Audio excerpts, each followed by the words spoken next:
স্বামী থাকে বাংগালুৰু পত্নী থাকে অসম স্বামীয়ে ফোন কৰে কিন্তু পত্নী থাকে বিজি কথা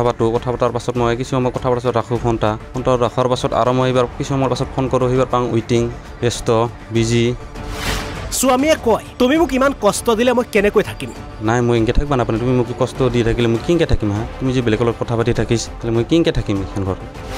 স্বামীয়ে ঘৰলৈ আহিব বিচাৰে কিন্তু আহিবলৈ বাধা দিছে পত্নীয়ে ইনকে থাকিলে মোৰটো ভাল নালাগে নেকি মই ঘৰত যাম কি ইনকে কৈছিলোঁ কথাটো তাৰ বলে ঘৰত আহিব নালাগে কি ঘৰত আহি কি কৰবি কি দৰ্জা বন্ধ কৰি ৰীল বনাই থাকে বুৱাৰী ঘৰৰ ভিতৰে থাকিব ইখান একে দৰ্জা দিয়ে থব এতিয়া এখন পৰ্দা দিয়ে থব ইয়া মানে বিভিন্ন ধৰণৰ তাৰ মানে জিন্সৰ পেণ্ট পিন্ধিয়া মানে বিভিন্ন ধৰণৰ ৰীল গানে ভিতৰত নাচি থাকে কোনো এটা পইচা নাপাবি আৰু দৰ্জাখন দিয়ে থব এনেকে ভিতৰে দি কিলা দি দিব এই চাৱা কেনেকৈ সোমাব ঘৰত সাৰা দিনটা এতিয়া শুনক আচল কাহিনী ফেচবুক ইনষ্টাগ্ৰামত ৰীল বনোৱা বুৱাৰীৰ বাবে অমানিশা নামিছে বহু সংসাৰলৈ আজি আকৌ সংঘটিত হৈছে তেনে এক ঘটনা এজন বঙাইগাঁৱৰ কাকৈজানৰ জয়লেন মেধি এগৰাকী জয়লেনৰ সুন্দৰী পত্নী দুয়োৰে আছে এটি 7 বছৰীয়া কন্যা সন্তান সুন্দৰী পত্নী কন্যাক ঘৰত থৈ জয়লেন মেধি গৈছিল বাংগালুৰুলৈ সিমানলৈকে ঠিকেই আছিল কিন্তু স্বামীয়ে বাংগালুৰুৰ পৰা ফোন কৰিলে কিছু সময় কথা পাতে আৰু স্বামীৰ ফোন কাটি পত্নী আনৰ সৈতে বিজি হৈ পৰে গোটেই নিশা কাৰোবাৰ সৈতে কথা পাতিয়ে পাৰ কৰে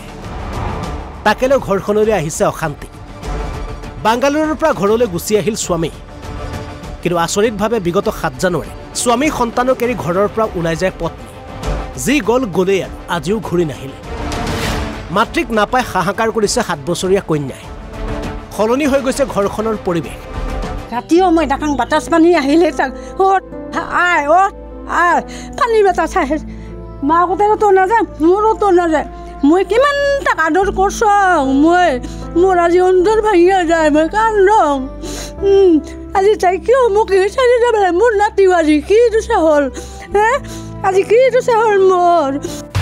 স্বামীয়ে কাষ চাপিছে আৰক্ষীৰ পিছে এতিয়ালৈকে সূত্ৰ নাই পত্নীৰ সন্তানৰ মুখলৈ চাই পত্নী ঘূৰি আহিবলৈ আহ্বান স্বামীৰ মই থাকোঁ বাহিৰত মোৰ আপিতা থাকে ঘৰত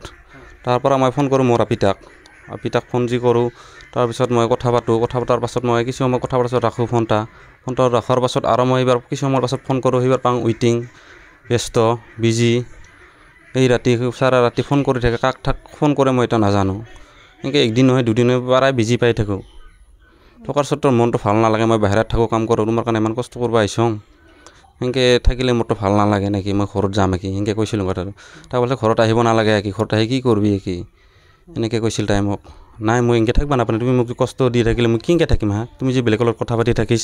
তাহলে মই কিনকে থাকিম এইখন ঘৰত মই ঘৰত যাম মোৰ 40 আছে 40 চাব লাগিব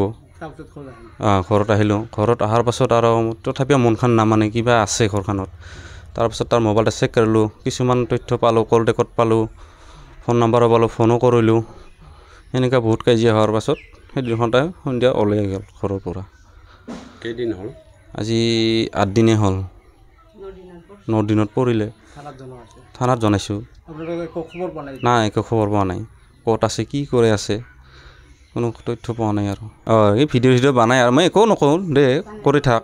কামটো নাইয়ে খাৱা লোৱা আৰু ছাৰ কিছু কাম নাই আৰু মানে মোৰ ফালৰ পৰা আৰু যি হৈছে যি ভুল কৰছা যি ভুল কৰছোঁ মোৰো যদি কিবা ভুল হৈছে মই একচাৰা ক্ষমা কৰিম আৰু মোক ক্ষমা কৰে দে একবাৰ কাৰণে ঘূৰি আহ মোৰ কাৰণে নালাগে চলিটোৰ কাৰণে একবাৰ অনুৰোধ জনাইছোঁ আৰু যেতিয়া তই য'তে নাথাকিছকৈ একবাৰ কাৰণে একবাৰ মোক চাই নাহিব লাগে ছোৱালী মোক চাই আহিব লাগে একবাৰ কাৰণে আৰু বঙাইগাঁৱৰ পৰা ধনবীৰ সূত্ৰধৰ অসম লাইভ 24